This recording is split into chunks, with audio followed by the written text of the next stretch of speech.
Have you ever had a pet escape out of your house or backyard? Do you ever wonder what happens to the stray animals you see wandering around? Many times they end up at our local animal shelter where they are cared for until their owners or new adoptive owners show up.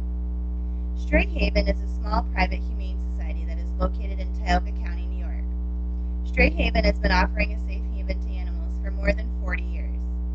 They take pride in saving 100% of all adoptable animals that come through their doors throughout the year. Many families, including your own, may feel more complete after adopting a pet. Stray Haven gives families like yours the option to complete the family with the love of a cat or a dog, and sometimes even rabbits or other small animals. The shelter has a great reputation thanks to the hard work of the executive director and her employees. One day I will become a successful director of my own business. The most important part of the shelter is the employees that work there. The employees of the shelter are responsible for the daily care of the animals, and without them, there would be many unhappy pets. The employees of the shelter are well-educated and caring individuals who are prepared to help future pet owners. The executive director of the shelter, Lynn, Shumin, oversees a total of 10 full-time employees. The staff at Stray Haven all have years of experience in animal care and handling. She also said the employees all undergo a training program in safe animal handling and also animal behavior. Having an educated staff offers the public the opportunity to ask questions and get prompt answers about the available adoptable animals. Lynn is also an active participant in caring for the animals at the shelter. She said the shelter usually sees about 25 dogs a month and about 51 cats. When I interviewed Lynn, she said her favorite part of the job is caring for the animals at the shelter. The animals at the shelter are dependent upon the employees. They receive the best care that can be offered in their situation. At the shelter, they do more than just care for the animals. Stray Haven also offers different animal-related programs for the community. The lifelong happiness, health and wellness, and training of pets are all programs and services that are offered. Stray Haven offers adoption programs to the public. All stray animals are held at the shelter for 5 days before being put up for adoption. They must first undergo temperament testing before being adopted out. The shelter also has a spay and neuter clinic.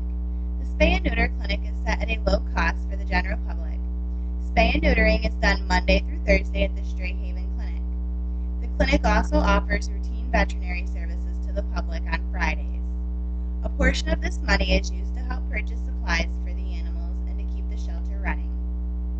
Also offered at Stray Haven is animal cruelty investigation, humane education, low-cost obedience classes, and cremation services. The programs offered at Stray Haven are meant to help the general public with the quality care of their pets, whether they are shelter adopted or not. So how does the shelter continue to stay open and running? Well, the community plays a large role in helping the shelter to remain a safe haven for animals in our area.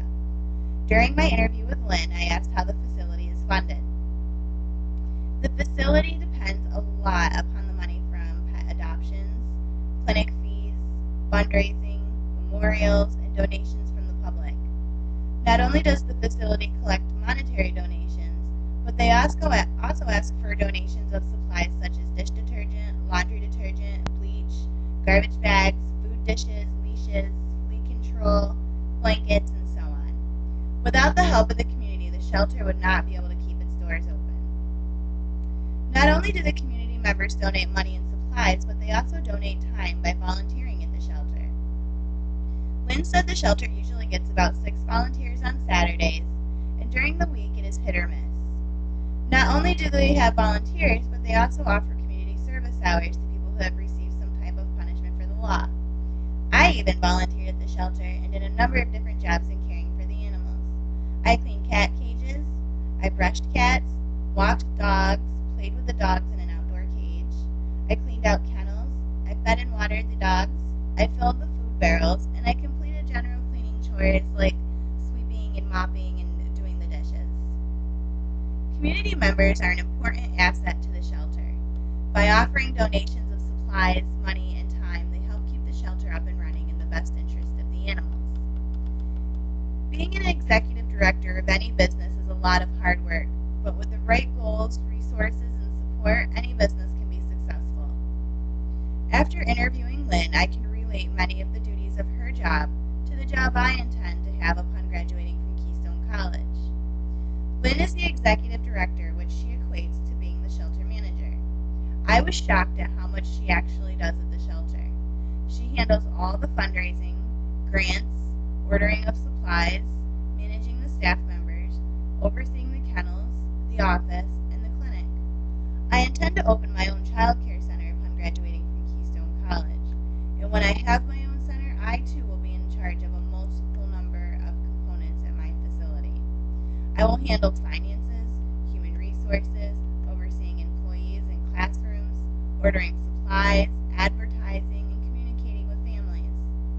I will be like Lynn in the respect that as the director of my child care center, I will have multiple responsibilities. Hard work and determination pay off in the end. The shelter really does have a great reputation thanks to the hard work of all the individuals involved. One day I too will run a successful business of my own. With hard work and determination, you can make your